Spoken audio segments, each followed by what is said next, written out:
Hello, Trà Vinh xin chào các bạn. Hôm nay thì theo yêu cầu mình sẽ làm tiếp cái món bánh củ cải truyền thống của người Hoa. Một món bánh rất là ngon luôn, có cái hương thơm tự nhiên từ củ cải trắng nè, hòa cùng vị dẻo dai, thơm, béo, bùi, rất là đậm đà. Thì mời các bạn cùng xem video để biết cách làm nha.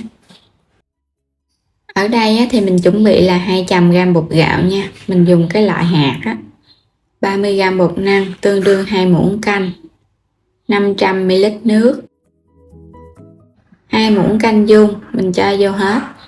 Bột gạo và bột năng thì mình dùng là 230g với lượng nước là nửa lít. Khuấy đều phần bột của mình lên nha, hòa tan cho bột của mình nó tan ra đó. Xong rồi các bạn để yên nửa tiếng cho bột nó nở thì bánh nó mới ngon. Mình dùng tiếp là nửa ký củ cải trắng. Thì củ cải mà các bạn mua mình cầm lên nó nặng tay thì củ nó mới chắc, nó không có bị xốp. Một ít hành lá và ngò rí cho nó thơm nha. Hành tím và tỏi thì chút mình băm ra. Tiếp theo là mình dùng 1 muỗng canh tôm khô ngâm nước ra cho nó nở ra nha. Phần tôm này thì các bạn tùy thích dùng nhiều hay ít. 150g thịt nạc xay ra. Tiếp theo nữa là một cái cây lạp xưởng, mình dùng lạp xưởng khô. Củ cải này thì mình sẽ gọt phần vỏ đi. Các bạn bào hết luôn cho nó sạch. Mình dùng cái loại củ cải giường rửa cho sạch xong rồi các bạn hãy bào sợi nha. Tại vì bào sợi là mình không có rửa lại với nước nữa đó. Bào sợi ngắn ngắn thôi. Xong rồi mình cho vào 1 muỗng muối. Các bạn cho vô chút xíu nước nữa. Thì củ cải nó cay lắm. Mình phải ngâm sơ với muối để cho nó ra bớt cái chất cay. Và mình để ngâm khoảng chừng 5 phút là được. Thời gian này thì mình đi cắt lạp xưởng nè. Rồi băm hành tỏi. Lạp xưởng thì mình cắt ra những cái miếng nhỏ nhỏ thôi để chút mình cho vô bánh.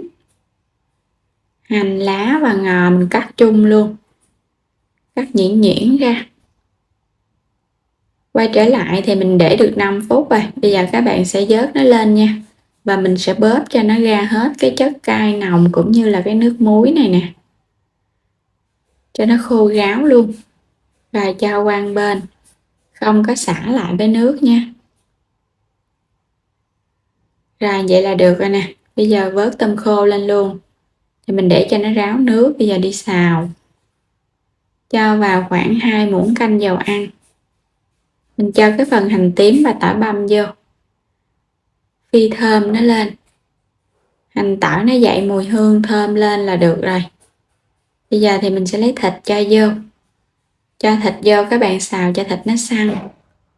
Và nó rời ra vậy nè. Tiếp theo thì mình cho lạp xưởng vô. Rồi cho tôm khô vô. Các bạn đảo đều lên. Phần tôm khô này thì mình có chừa lại một ít một chút nữa mình để lên trên cái mặt bánh. Xào lúc này nó thơm lắm các bạn. Cho củ cải vô. Thì phần củ cải này mình xào cho nó thơm nó ngấm cái gia vị. Xào chỉ cần cho nó săn thơm là được rồi, không có cần phải chín. Rồi mình nêm vào đây 1 muỗng cà phê hạt nêm, 1 muỗng cà phê đường, chút xíu muối và dầu mè thơm. Mình cho thêm khoảng muỗng cà phê nữa. Đảo đều lên nha. Gia vị nó ngấm đều nữa là được rồi. Rồi cái lấy hành lá cho vô. Xong rồi đó. Bây giờ các bạn khuấy cái thau bột mình cho vô luôn. Bột sau khi mà mình để cho nó nghỉ các bạn nhớ khuấy đều lên nha. Cho vô trong cái phần củ cải và các bạn xào đều lên. Và mình nhớ để lửa nhỏ thôi, đừng có để lửa lớn quá. Mình đảo một hồi bắt đầu nó hơi sệt sệt lại vậy nè. Lúc này thì tắt bếp, các bạn nhắc cái chảo xuống luôn. Rồi vậy là được rồi nè. Bột của mình nó có cái dạng hơi đợt đặc sệt sệt, nhưng mà nó đừng có quá đặc. Mình chuẩn bị cái khuôn 22 lót ở dưới miếng giấy nến, thoa dầu xung quanh khuôn. Cho hết toàn bộ cái phần bột vô. Nếu các bạn không có lót giấy á, thì mình hấp cái khuôn cho nó nóng rồi cho bột vô. Mình làm vậy thì bánh nó không có bị dính á. Dàn cho thật là mỏng ra. Rồi xong rồi mình cho tiếp cái phần hành lá và ngò lên trên, rắc thêm một ít tôm khô lên trên mặt nữa để cho cái bánh nó đẹp hơn. Đem bánh đi hấp nha. Một khuôn bánh củ cải. Bắt sẵn cái nồi nước sôi, mình cho cái khuôn bánh vô hấp cho nó nhanh á. Rồi bây giờ tính từ lúc nước sôi thì mình hấp cái khuôn này 20 phút với lửa vừa. Đúng 20 phút là bánh nó chín rồi. Tại vì cái lớp bột của mình nó cũng mỏng á, mình thấy nó trong là nó chín rồi nè. Để cho nó nguội chút xíu thì cái lớp mặt nó sẽ hơi khô se lại. Bây giờ thì mình lấy nó ra khỏi khuôn.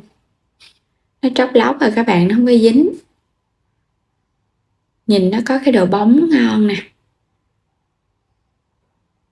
Cái độ dày cũng vừa phải nữa, không có quá dày. Wow, ngon quá nè. Nó bóng lưỡng nè, bên trong nó hòa lẫn cái phần nhân á. Cắt bánh ra nha. Mình sẽ cắt ra những cái miếng nhỏ nhỏ. Bánh củ cải là cái hương vị truyền thống luôn. Bánh này nếu như các bạn nào chưa từng ăn lần nào á thì hãy làm thử nha, bảo đảm các bạn sẽ mê luôn á. Cái lớp bột á thì nó dẻo dẻo mềm mềm nè, nó không có bị cứng, hòa cùng cái vị thơm nữa. Bánh này thì mình ăn hấp vậy cũng ngon. Còn nếu thích giòn hơn thì các bạn cắt ra miếng miếng vậy nè. Xong rồi mình đem chiên vàng lại. Mình sẽ ăn kèm với nước tương chua ngọt tỏi ớt. Đây, miếng bánh củ cải hấp dẫn quá nè. Nó có tôm khô, bên trong thì nó có cái nhân á. Bột thì nó mềm mềm. Những cái sợi củ cải thì nó trong veo. Nhìn rất là ngon luôn. Mình sẽ chấm vào nước tương nha. Nước tương chua ngọt hoặc là nước tương mặn, rồi các bạn cho thêm vài lát ớt cũng ngon. Cái vị rất là đậm đà các bạn. Thơm lắm luôn á. Chấm thêm chút nước tương nữa. Ngon lắm luôn nè. Cái bánh á thì nó ngọt ngọt và nó mặn mặn, nhẹ nhẹ. Rất là vừa miệng luôn. Thì nếu như các bạn ăn chiên á thì mình chiên vàng hai mặt xong rồi mình chấm với tương ớt cũng ngon nữa. Hoặc là mình ăn thêm chút xíu đồ chua, pha thêm nước mắm chua ngọt ăn cùng. Thì nó sẽ cho ra một cái hương vị khác hơn. Chiên lên thì nó giòn giòn và nó thơm hơn. Và đến đây á, thì mình cảm ơn các bạn đã theo dõi hết video này nha. Vui lòng đăng ký kênh để nhận những video mới nhất mỗi ngày ủng hộ mình. Xin chào tạm biệt và hẹn gặp lại trong những video tiếp theo.